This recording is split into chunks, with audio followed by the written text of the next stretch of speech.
Finding Frankie is the latest game to hit the mascot horror scene, but even prior to its release, the reception and reputation has been completely different from most of what we see in this space. The mascot horror games we see on the regular, especially the ones I tend to mention on this channel, are never respected or beloved by general audiences. However, shortly after Finding Frankie was announced, it became one of the most anticipated indie horror games in the world. It offered a distinctly unique take on the mascot horror formula, being completely based around parkour and taking place on the set of a game show. But the idea wasn't just unique, it looked really high quality. If it made promises but had nothing to back it up, nobody would care, but Finding Frankie looked shockingly impressive, and was something we hadn't seen before. So the hype for this game became unreal, with Finding Frankie being named by many people as one of the games that would save mascot horror. I myself was very excited for it, so let me answer the question, did it live up to that insane amount of hype? We'll start off with the positives. When people call this game Horror Fall Guys, that is even more accurate than you'd expect. Since this is meant to be a parkour-based game show in-universe, the structure of this game is just one obstacle course type sequence after another, and it is really exciting.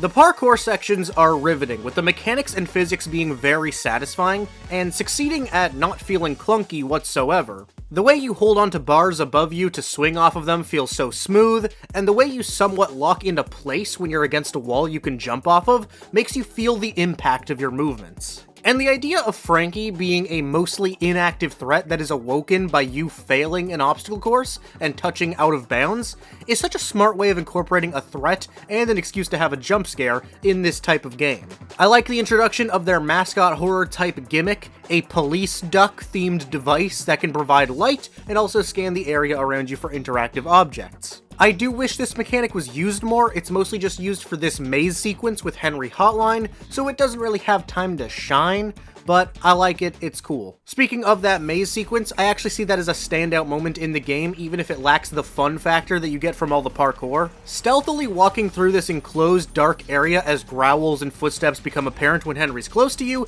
is probably the eeriest the game gets. Although Finding Frankie is fun, it doesn't have much of a horror focus, and this maze sequence is a nice change of pace in that regard. But going straight back to the absolute goofiness, we need to talk about this sequence late in the game with the noob noobs. I don't know what these precious little autism creatures are, or who created them, or why, but I am forever grateful that said unknown person did whatever in God's name they did. This part of the game is nothing special from a gameplay perspective, it's just jumping through hoops and catching these little goblins. Again, horror Fall Guys.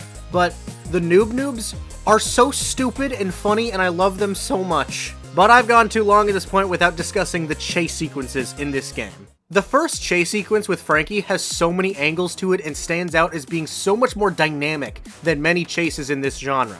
The need to jump, slide, and switch directions on the fly is a much greater challenge than several chases like it, and the way the game show set is worked into the chase is so cool and creative. The Henry Hotline chase isn't quite as good, but it's still pretty damn solid. It's not as action-packed, but it still incorporates so many mechanics that the player has become familiar with up to this point. Whilst we're still talking about gameplay, though this isn't entirely positive, I do want to mention the final boss, because I don't dislike it, but I don't know if I consider it a satisfying conclusion. Once again, this is Horror Fall Guys, and the final boss is like the hexagon map, but Frankie is also trying to kill you. It's decent, it's a cute challenge, but it's pretty mundane compared to previous sequences, and especially chases. But I do gotta give this game some credit for not ending on a chase, definitely defying some mascot horror norms there. But one thing I can say about the final boss is that it is funny. I love the tone of this game, even if it's so rarely scary. This game is so confident. I didn't know video games could be confident, but now I've seen a game that is straight up confident as fuck. It just feels like this game isn't afraid to play around with comedic character designs, comedic voice lines, and really playful music. A lot of people, including myself, have wanted a more serious approach to mascot horror, but we need mascot horror that's just silly fun, just as much or even more so. Finding Frankie absolutely nailed that. I can very much tell that I'm playing a horror game, and like I said, moments like the maze are pretty effective at being kinda spooky.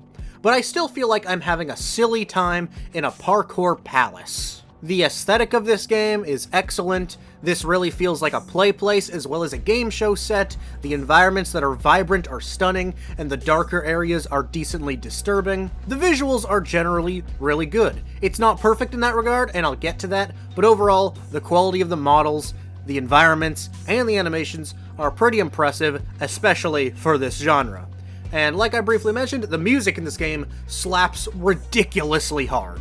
So yeah, with all that being said, I think Finding Frankie is a pretty good game, but unfortunately, I do not have only good things to say about it. I would love to say Finding Frankie is a damn near perfect game, but truth be told, I didn't even like it as much as I thought I would, and there are reasons for that. The main issue I have with this game is the significantly large amount of its playtime that I have been refusing to mention, the sequences involving breakers. There are many parts of this game that revolve around hitting a certain number of breakers spread around the given room within a time limit. And almost every sequence with this core mechanic sucks. This is going to sound much more harsh than it is, but trying to hit all these breakers reminded me of playing Zoonomaly. There was very rarely any strategy in trying to find the most efficient path to hit these breakers as fast as possible. I mostly just flailed and threw myself around, and eventually I'd get it right. When I'd succeed in a timely manner, I didn't feel satisfied because I didn't really feel like I did anything, and when it took me a while to get it right, I was just frustrated because this gameplay is extremely boring. That is the exact same way I played Zoonomaly. Zoonomaly is a mascot horror game that tried to be a puzzle platformer, but it was so structurally plain and creatively bankrupt that it was so boring and frustrating that you didn't even care to play the game properly. Unfortunately, that's how I felt doing a lot of these breaker sequences, and that is the main reason I didn't like the game as much as I expected, because this is a significant fraction of the game's runtime, which is also Finding Frankie's biggest flaw as far as being objective and not strictly referring to my personal opinion. Finding Frankie is very short. Finding Frankie costs just as much as games in the genre that are like 2 to 6 times the runtime, with Finding Frankie being around 90 minutes long. This game has a lot of impressive qualities, and it's the creator of any media's choice to decide how much their work and efforts are worth, but a couple hour long experience for $25 is pretty steep for the audience that would want to check out the game. And that isn't the end of my gripes. I'm going to be extremely nitpicky now that it may bother you, but every time I play this game, these are things that genuinely grind my gears. Some of the animations in Finding Frankie are so goddamn whack. The clearest example of this, in my opinion, is Henry Hotline's death. He has this exposed wire hanging from his head, and it just clips in and out of the platform he's on. Why was this detail added if it wasn't going to be even remotely accounted for in this scene? It's not even subtle in the slightest. This happens right in front of you, and this wire just goes in and out of the ground beneath him. And when his phone head rings and he picks it up, his fingers so clearly clip through the phone. This character's entire identity is that he's a fucking phone. Why wasn't there a little more effort in making him pick up his phone in a natural-looking way? Don't get me wrong, as I said earlier, the animation and overall visual quality of Finding Frankie is pretty good and impressive, but there are quite a few instances of absurdly obvious clipping, and you can call this nitpicky, but it's so absurdly obvious that I find it genuinely distracting, and it pisses me off. And there's another thing I need to get off my chest that's kind of related to visuals, but mostly just about logic as well as suspension of disbelief. If you think my other part was nitpicky, this is just... I'm just being petty at this point, but again, this really pissed me off. Let me take you back to another game. In Poppy Playtime Chapter 2, after Kissy Missy helps you at the start of this sequence with the piss-colored walls, she walks off-screen and just disappears. For those of you that don't know, this was done by having Kissy Missy literally slowly clip into a wall and teleport through the floor before you have the chance to make it around that corner. That's pretty hilarious, right? But it works. Now, at this moment, it doesn't make sense logically, even from the player's perspective. She was just there, how did she get away that fast?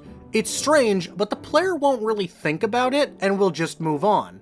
The player didn't actually see anything illogical happen with their eyes, so they're not going to think about the illogical occurrence. Now take this moment at the start of the maze sequence with Henry Hotline.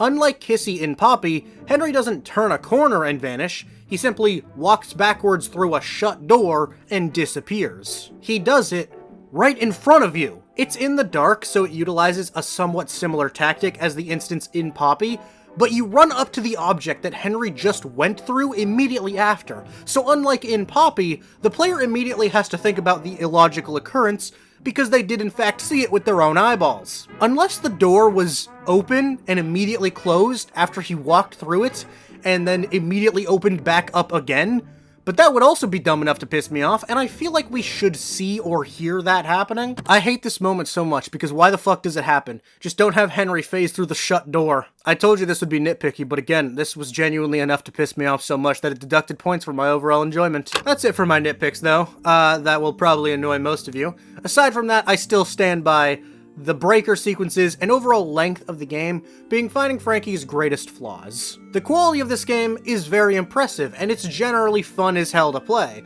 but there are also quite a few moments I don't find fun at all, and its price is a bit steep for the amount of content you get. I think Finding Frankie is a good-ass game. It's fun, it has incredible chase sequences, it has a decent amount of variety for its runtime, it's comedic at points, the music is fantastic, but unfortunately, I don't love the game. Again, the breaker sequences are far too recurring and boring for me to just pretend they don't make me like the game a lot less. There are simply far too many points in this relatively short game where it gets stale. But with that being said, I'm still equally or more hopeful that the developers will make a sequel or spin-off or a similar game. So much of this game is amazing, and I want more of that amazing content. And I do also still see this as a significant release for the subgenre that is mascot horror.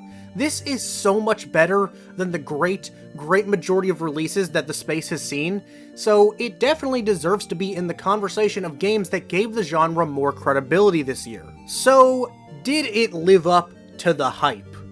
It's hard for me to say. I want to be charitable because the amount of hype this game received was borderline impossible to live up to.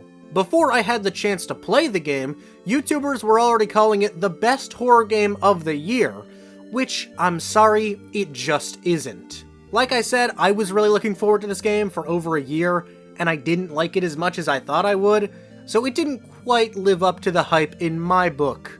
But that's not even the game's fault, really. Again, I think this game is good. There are just major parts of it that I think hold it back.